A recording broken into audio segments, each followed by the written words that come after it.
Agressões, bate-boca, falta de educação. Hoje em dia, só a tensa vida de carcereiro é mais difícil que a de um professor da rede pública. Os profissionais do ensino sofrem com problemas de depressão, insônia, pânico. A sala de aula vira um espaço de terror. Na segunda reportagem de nossa série, você vai ver histórias de quem não suportou a pressão do dia a dia nas escolas. A lista de remédios é extensa. Medicamentos para depressão, transtorno obsessivo-compulsivo, ansiedade, anemia e problemas nas articulações. Eu me sinto uma pessoa inválida. Por que isso? Pelo maltrato que eu tive, né, dentro do meu trabalho. Formada em 2 faculdades e com pós-graduação, ela diz que nunca imaginou chegar a esse estado. Os problemas de saúde começaram depois de 10 anos de magistério. Agora diz que chegou ao limite e está afastada do trabalho. Tem dia que eu tomo remédio para dormir. Eu tomo remédio na sexta-feira e acordo na segunda-feira. Pra eu esquecer as coisas.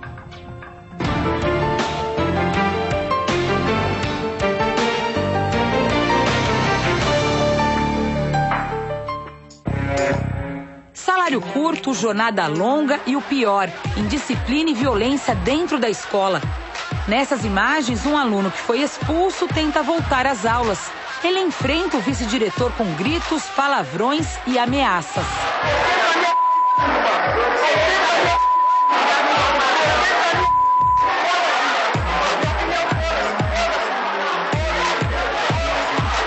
O professor é firme, não permite o retorno do ex-aluno. Os menores assistem à cena. O confronto aconteceu numa escola estadual da Grande São Paulo.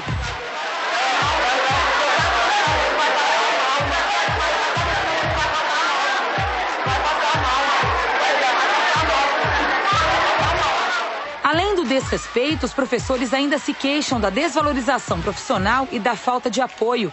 É a segunda categoria que mais sofre com as consequências do estresse. Os professores só perdem para um grupo profissional que vive sob tensão, os carcereiros. Toda essa relação desrespeitosa que a gente vê na escola acaba minando todo o trabalho educativo. Se você vai trabalhar sentindo ameaçado, que trabalho você vai fazer? Se você está com medo do aluno, você está com medo de estar naquela escola. Foi difícil.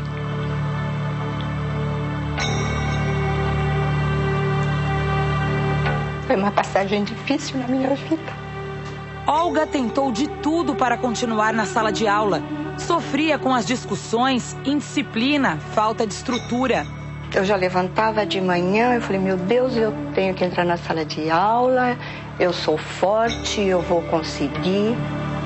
Terapia, remédios fortes. Nada amenizava o pânico da professora de artes. Eu sentia ânsia de vômito, mal-estar, nossa, tudo. Não tinha vontade de comer, perdia a fome. Só de pensar em dar aula? Só em pensar em dar aula. Era difícil aceitar que a profissão tão sonhada chegava ao fim. Olga largou a carreira promissora numa multinacional para se dedicar ao magistério. Eu falei, eu tô no fundo do poço. Eu não tô aguentando, doutor. Depois de uma década de sofrimento, Olga foi definitivamente afastada das aulas por determinação médica. Há 5 anos, ela trabalha na biblioteca da escola. Eu prefiro a biblioteca. Mesmo que tenha que abrir mão de um sonho? Sim. Eu prefiro a biblioteca porque eu acho que é a minha saúde. Doentes, os professores faltam. Prejuízo para a educação dos alunos e também para os cofres públicos. Só no estado de São Paulo, o custo anual para o governo chega a 235 milhões de reais.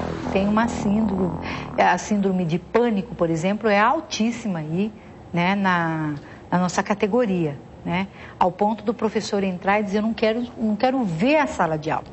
O estado de São Paulo tem a maior rede pública do país. São 250 mil professores. Por dia, 30 mil faltam ao trabalho. Durante todo o ano letivo, são cerca de 6 milhões de faltas. Na média, é como se cada professor faltasse 24 dias por ano.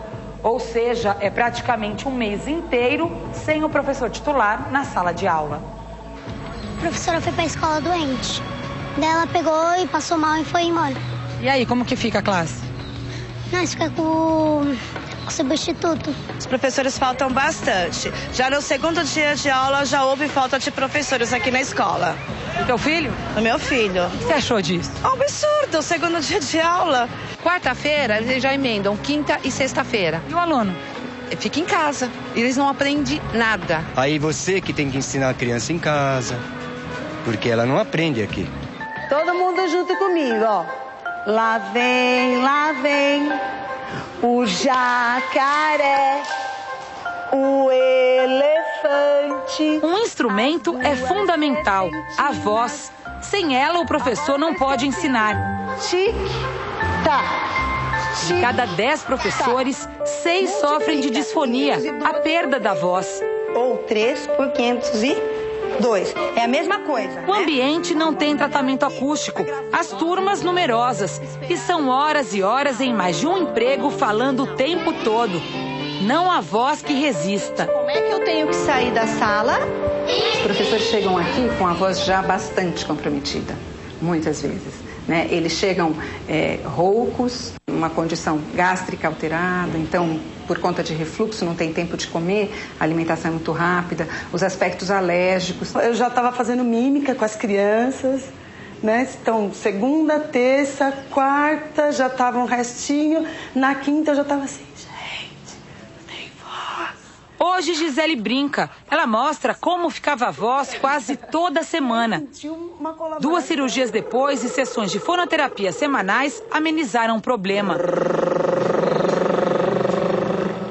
Assim como Gisele, todos no ambulatório de fono são professores e todos com o mesmo problema.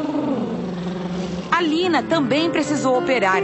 Ficou afastada do trabalho. Mas quando voltou para a sala de aula, onde fazia jornada dupla, a voz voltou a falhar. Às vezes o que você gasta de remédio, o que você gasta de estresse emocional, não vale a pena. Tanto que eu abandonei e fiquei só com um período. Direita, esquerda, direita. Gisele só procurou ajuda depois que adoeceu. Mas ela acha que a prevenção deveria fazer parte da formação de todo professor. O ator, ele tem um apoio vocal, o cantor, ele tem um apoio vocal, o professor, ele também precisa desse apoio vocal. Não sobrou ninguém. Amanhã, os professores sob fogo cruzado, os profissionais que trabalham em áreas violentas e que até morrem para livrar alunos